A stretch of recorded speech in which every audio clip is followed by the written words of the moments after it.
નમસ્કાર મિત્રો, ધોરણ 12 અર્થશાસ્ત્ર ગાલા અસાઇનમેન્ટ 2023 પેપર 1 થી 6 વિભાગ એ સંપૂર્ણ સોલ્યુશન.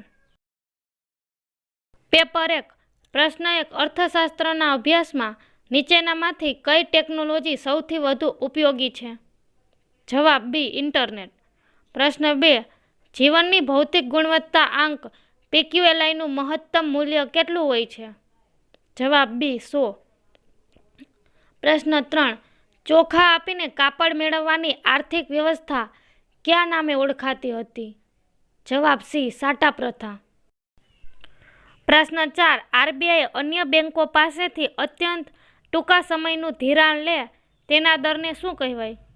જવાબ સી રિવર્સ રેપો રેટ. પ્રશ્ન 5 અસરકારક માંગના અભાવે કયા પ્રકારની બેરોજગારી સર્જાય છે? જવાબ સી ચક્રીય.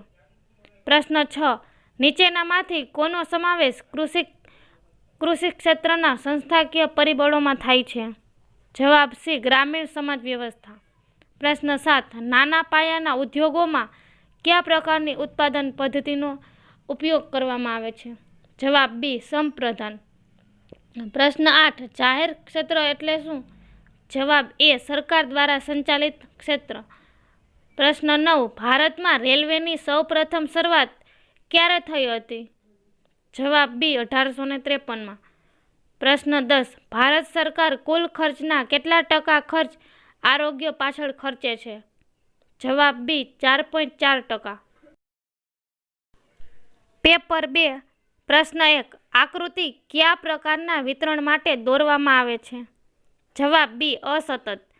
પ્રશ્ન 2 માનવ વિકાસ આંક HDIનું મહત્તમ મૂલ્ય કેટલું હોય છે? જવાબ સી 1. પ્રશ્ન 3 સતત અને સર્વગ્રાહી ભાવ વધારાની સ્થિતિમાં નાણાંનું મૂલ્ય? જવાબ એ ઘટે છે. પ્રશ્ન 4 ભારતમાં વેપારી બેંકમાં મોટે ભાગે કેટલા પ્રકારની થાપણો હોય છે? જવાબ બી 3. પ્રશ્ન 5 બેરોજગારીના પ્રકારો નક્કી કરવા માટેના 4 માપદંડો કોણે રજૂ કર્યા છે? જવાબ એ રાજકૃષ્ણે. પ્રશ્ન 6 નીચેનામાંથી કોનો સમાવેશ ખેત ઉત્પાદકતા વધારવાના ટેકનોલોજીકલ સુધારાઓમાં થતો નથી? જવાબ સી ખેત ધિરાણનો. પ્રશ્ન 7 મોટા પાયાના ઉદ્યોગોમાં કેટલું મૂડીરોકાણ જરૂરી છે? જવાબ સી ₹10 કરોડથી વધુ. પ્રશ્ન 8 વર્ષ 2011-12માં ઔદ્યોગિક ક્ષેત્રે રોજગારીનું પ્રમાણ કેટલું હતું? જવાબ સી 24.3%. પ્રશ્ન 9 આકર્ષણ સ્થળાંતરની અસરો કેવા પ્રકારની હોય છે? જવાબ બી હકારાત્મક. પ્રશ્ન 10 ભારતીય બંધારણે કઈ વય સુધીમાં બાળકોને પ્રાથમિક શિક્ષણ મફત અને ફરજિયાત ધોરણે પ્રાપ્ત થવું જોઈએ તેવું કહ્યું છે? જવાબ ડી 6 થી 14 વર્ષ. પેપર 3 પ્રશ્ન 1 નીચેનામાંથી કોનો સમાવેશ આલેખના પ્રકારમાં થતો નથી? જવાબ ડી ચિત્ર આકૃતિ. પ્રશ્ન 2 2014માં વિશ્વમાં માનવ વિકાસ આંકની દ્રષ્ટિએ ભારતનો ક્રમ કેટલામો હતો? જવાબ ડી 130. પ્રશ્ન 3 સરકારે કાયદા દ્વારા વધતા ભાવોને અટકાવ્યા હોય તો તેવો ભાવ વધારો કયા પ્રકારનો ફુગાવો છે? જવાબ એ દાબેલો ફુગાવો. પ્રશ્ન 4 RBIનું રાષ્ટ્રીયકરણ કયા વર્ષમાં કરવામાં આવ્યું? જવાબ એ 1949માં. પ્રશ્ન 5 સક્રિય શ્રમના પુરવઠામાં સામાન્ય રીતે કયા વય જૂથની વ્યક્તિઓનો સમાવેશ થાય છે? જવાબ સી 15 થી 64 વર્ષ.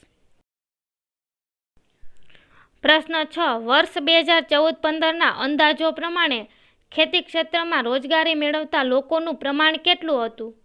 જવાબ સી 49%. પ્રશ્ન 7 વિશિષ્ટ આર્થિક વિસ્તારનો અમલ ભારતમાં ક્યારે થયો? જવાબ સી 2000માં. પ્રશ્ન 8 ટચુકડા ઉદ્યોગોમાં મૂડીરોકાણની મર્યાદા કેટલી છે? જવાબ ડી 25 લાખ. પ્રશ્ન 9 આર્થિક સુધારા કયા વર્ષમાં કરવામાં આવ્યા? જવાબ બી 1991માં. પ્રશ્ન 10 વીજળી ઉત્પાદનનું કયું માધ્યમ પ્રદૂષણ ફેલાવે છે? જવાબ એ થર્મલ પાવર.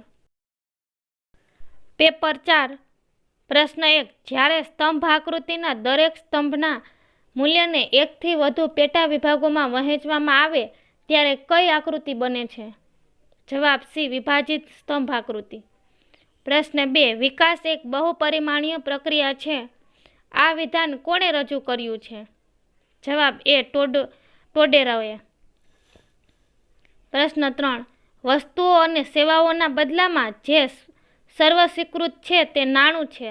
નાણાંની આ વ્યાખ્યા કોણે આપેલી છે? જવાબ ડી. રોબર્ટસને. પ્રશ્ન 4. નીચેનામાંથી કોનો સમાવેશ નાણાકીય નીતિના ગુણાત્મક સાધનમાં થાય છે? જવાબ ડી. ભેદભાવયુક્ત વ્યાજનો દર. પ્રશ્ન 5. કયા પ્રકારની બેરોજગારીની સીમાંત ઉત્પાદકતા શૂન્ય હોય છે? જવાબ સી. પ્રચ્છન્ન બેરોજગારી. પ્રશ્ન 6. નીચેનામાંથી કયા પાકનો સમાવેશ અનાજમાં થાય છે? જવાબ બી. બાજરી. પ્રશ્ન 7. ભારતની રાષ્ટ્રીય આવકમાં ઉદ્યોગોનો ફાળો વર્ષ 2013-14 મુજબ કેટલો હતો? જવાબ બી. 27%.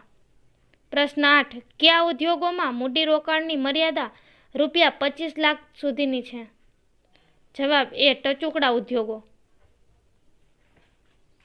પ્રશ્ન 9. ભારતમાં સૌપ્રથમ ખનિજ તેલના ભંડારો કયા રાજ્યમાંથી પ્રાપ્ત થયા હતા? જવાબ સી. આસામ. પ્રશ્ન 10. ONGCની સ્થાપના કયા વર્ષમાં કરવામાં આવી હતી? જવાબ ડી. 1959માં. પેપર 5.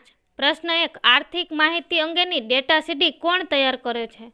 જવાબ ડી. પ્રયોગશાળાઓ, સંશોધન કેન્દ્રો, સરકાર વગેરે. પ્રશ્ન 2. આર્થિક વૃદ્ધિનો પ્રશ્ન મુખ્યત્વે કેવા રાષ્ટ્રોના પ્રશ્નો સાથે સંકળાયેલો છે? જવાબ બી. વિકસિત દેશો સાથે. પ્રશ્ન 3. ફુગાવો એ કેવી ઘટના છે? જવાબ એ. નાણાકીય. પ્રશ્ન 4. વિશ્વમાં સૌ પ્રથમ કયા દેશના બેંકની સ્થાપના થઈ? જવાબ ડી. સ્પેનમાં. પ્રશ્ન 5. ફરજિયાત સ્વરૂપની બેરોજગારીનો વિચાર કયા શ્રમના પુરવઠાના સંદર્ભમાં કરવામાં આવે છે? જવાબ એ. સક્રિય. પ્રશ્ન 6. ભારતમાં કૃષિ સંશોધન કરતી સંસ્થા કઈ છે? જવાબ એ. ICAR. પ્રશ્ન 7. નીચેનામાંથી કયો ઉદ્યોગ સહકારી ક્ષેત્રનો ઉદ્યોગ છે? જવાબ બી. દૂધની ડેરી. પ્રશ્ન 8. ભારતમાં કેટલા વિશિષ્ટ આર્થિક વિસ્તારોની સ્થાપના કરવામાં આવી છે? જવાબ એ. 8. પ્રશ્ન 9. વિશ્વના રેલવે નેટવર્કમાં ભારતીય રેલવે કેટલામાં સ્થાને છે? જવાબ ડી. ચતુર્થ. પ્રશ્ન 10. ભારતમાં સ્ત્રીઓના સ્થળાંતર માટેનું મુખ્ય કારણ શું હોય? વિદ્યાર્થી મિત્રો, આ પ્રશ્નમાં સામાજિક સ્થળાંતર હોય તો જવાબ ડી. લગ્ન આવે, પણ અહીં ખાલી સ્થળાંતર છે એટલે જવાબ સી. નોકરી અને ડી. લગ્ન બંને સાચા થાય. પેપર 6. પ્રશ્ન 1. આલેખ કયા પ્રકારના વિતરણ માટે દોરવામાં આવે છે? જવાબ ડી. સતત. પ્રશ્ન 2. નીચેના પૈકી કયો ખ્યાલ ગુણાત્મક છે? જવાબ ડી. આર્થિક વિકાસ. પ્રશ્ન 3. નીચેનામાંથી નાણાંના કયા વિકલ્પમાં વિનિમય મૂલ્યોનો સૌથી સારી રીતે સંગ્રહ થઈ શકે છે? જવાબ ડી. સિક્કા. પ્રશ્ન 4. ટૂંકા ગાળાનું ધિરાણ સૈદ્ધાંતિક રીતે કેટલા સમયગાળા માટેનું હોય છે? જવાબ એ. 1 વર્ષ સુધીનું. પ્રશ્ન 5. કયા પ્રકારની ઉત્પાદન પદ્ધતિ બેરોજગારીમાં વધારો કરે છે? જવાબ બી. મૂડીપ્રધાન.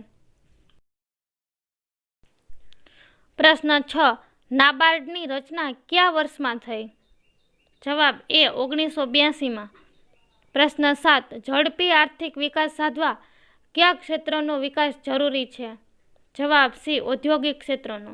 પ્રશ્ન 8. રેલવે કયા પ્રકારના ઉદ્યોગનું ઉદાહરણ છે? જવાબ એ. જાહેર નિગમ. પ્રશ્ન 9. કયા વર્ષમાં આપવામાં આવેલી નગરની વ્યાખ્યા ઉદાર હતી?